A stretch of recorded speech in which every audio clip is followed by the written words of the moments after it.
मेरे पापा ने मेरी शादी जय से तय कर दी।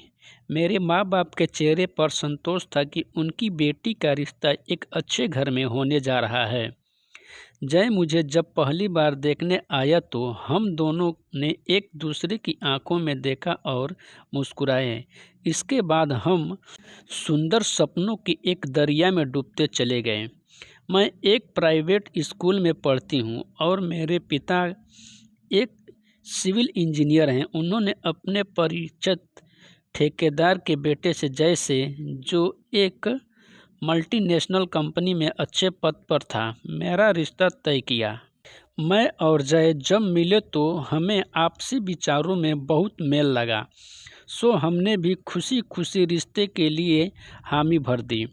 सगाई के साथ ही हम दोनों के रिश्ते को एक सामाजिक बंधन मिल चुका था। कंपनी में काम से जय को 6 महीने के लिए विदेश जाना था, इसलिए शादी की तारीख अगले 6 महीने बाद तय हो गई थी। एक शाम मैं अपनी छत पर टहल रही थी और हमेशा की तरह जय से फ़ोन पर बातें कर रही थी। जब बातों का सिलसिला ज़्यादा हो गया तो मैंने अजय को अगले दिन बात करने के लिए कहा।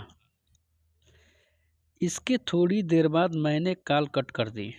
इसके बाद जब मैं नीचे जाने के लिए पलटी तो अचानक मेरी आंखें अपने पड़ोसी के लड़के आकाश से मिल गई, जो अपनी छत पर खड़ा होकर हम दोनों की बातें करता हुआ जाने कब से देख रहा था। मैं आकाश को अचानक देखकर थोड़ा सकुचा गई और बोली, अरे आकाश, आप कब आए? मैं तो ध्यान ही नहीं दिया। आकाश बोला, जब से तुम यहाँ आई हो तभी से मैं छत पर ही हूँ।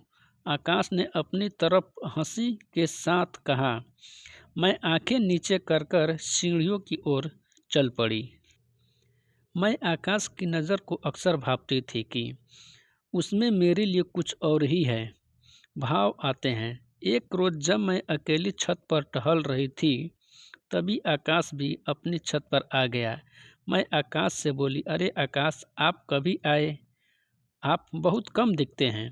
आकाश ने मेरे मुंह से ऐसी बातें सुनकर थोड़ा चौंका, लेकिन फिर उसके मन में भी लड्डू फूटने लगे। आकाश तो खुद मुझसे बात करने को बेचैन रहता था। वो छत पर ही बाउंड्री के पास मेरे करीब आ गया और बोला, मैं तो रोज़ इस समय यहाँ आता हूँ, तुम ही बिजी रहती हो। मैं मस्ती भरी आवाज़ में बोली, क्या करूँ आकाश, जब से मैं पढ़ाने जाने लगी हूँ समय और भी कम मिलता है। इसके बाद हम दोनों के बीच इधर उधर की बातें होने लगी। मैंने महसूस किया कि आकाश की मुझ पर गलत नज़र है। फिर मैंने सोचा, हो सकता है यह मेरा भ्रम हो। कुछ दिनों बाद एक रोज़ मैं घर में अकेली थी। घर के सारे लोग रिश्तेदार के वहाँ गए हुए थे। मैंने अपनी छोटी बहन आशा को अपने साथ सुलाने के लिए बुलाया था। शाम का गहरा समय मुझको डरा रहा था। मैंने कई बार आशा को मैसेज किया कि जल्दी आ जाना।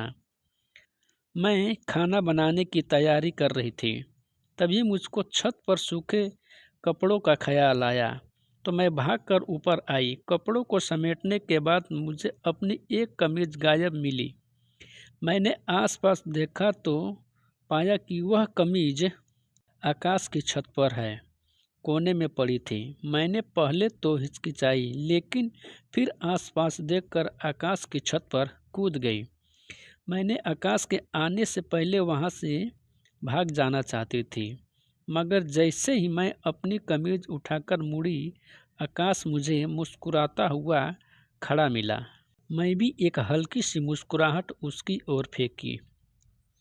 आकाश बोला, उड़कर आ गई होगी हवा से, क्योंकि आज हवा तेज था।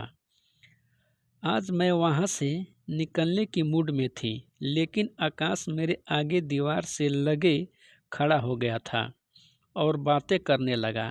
तब तक शाम पूरी तरह चारों ओर से छा चुकी थी। मैंने कहा, आकाश, अब मैं चलती हूँ, यहाँ मच्छर काट रहे हैं। आकाश ने कहा, मुझे भी। आकाश ने अपने पैरों पर थपकी देते हुए कहा, अच्छा ज़रा 2 मिनट नीचे आ जाओ ना, मैंने एक नया सॉफ्टवेयर डाउनलोड किया है, बहुत मज़ेदार चीज़ें हैं उसमें, तुमको भी दिखाता हूँ। मैं ना चाहते हुए भी आकाश के साथ सीढ़ियों से नीचे उतर आई। मेरे मन में एक अजीब सा डर समाया हुआ था। आकाश ने लैपटॉप ऑन किया और मुझे दिखाने लगा। मेरा ध्यान जल्दी से वहाँ से निकलने पर था। तभी मैंने गौर किया कि आकाश के घर में बहुत शांति है। सब लोग कहाँ गए हैं? मैंने आकाश से पूछा।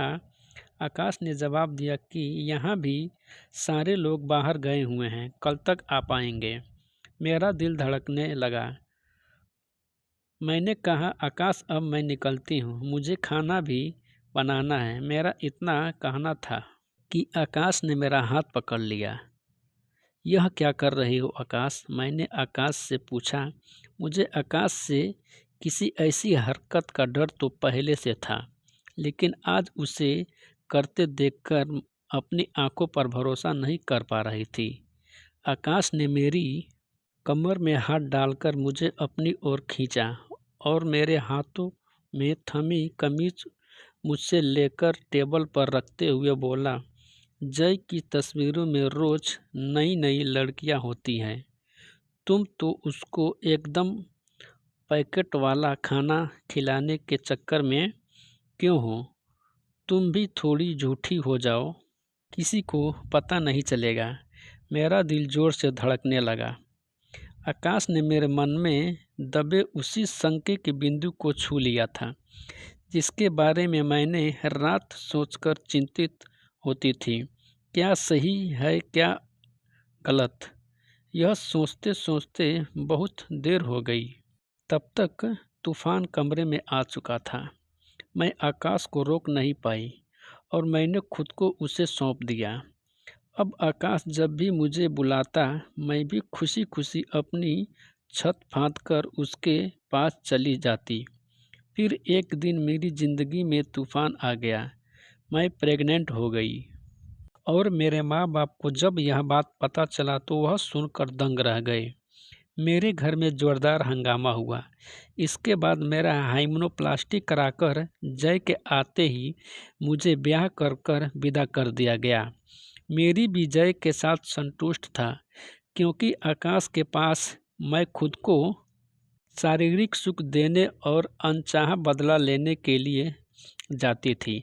धीरे धीरे 3 साल बीत गए, लेकिन मेरे और जय के घर सदस्य नहीं आया। हमने डॉक्टर से जांच कराई, जय में किसी तरह की कोई कमी नहीं निकली। इसके बाद अब मेरी रिपोर्ट की थी। डॉक्टर ने हम दोनों को अपने केबिन में बुलाया और उल्हासना देते हुए कहा, मेरे समझ में नहीं आता कि मिस्टर जय की जब आप लोगों को बच्चा चाहिए था तो आखिर आपने अपना पहला बच्चा गिराया क्यों? बच्चा गिराना कोई खेल नहीं है।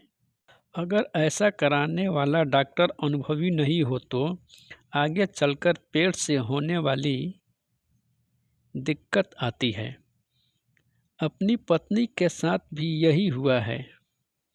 जय हैरान रह गया और मुझको तो ऐसा लगा मानो मुझे किसी ने अंदर से खाली कर दिया। जय ने मुझ पर टूटी नज़र डाली और डॉक्टर की बातें सुन रहा था। वहाँ से लौटकर आने के बाद चुपचाप पलंग पर बैठ गया। मैंने उसके पैरों में पकड़कर रोने लगी, सारी बात बताई। वह उठकर दूसरे कमरे में चला गया। हम दोनों को वहीं बैठे बैठे रात हो गई।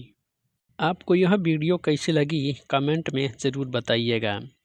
मिलते हैं अगले वीडियो में, तब तक के लिए धन्यवाद। Bye bye.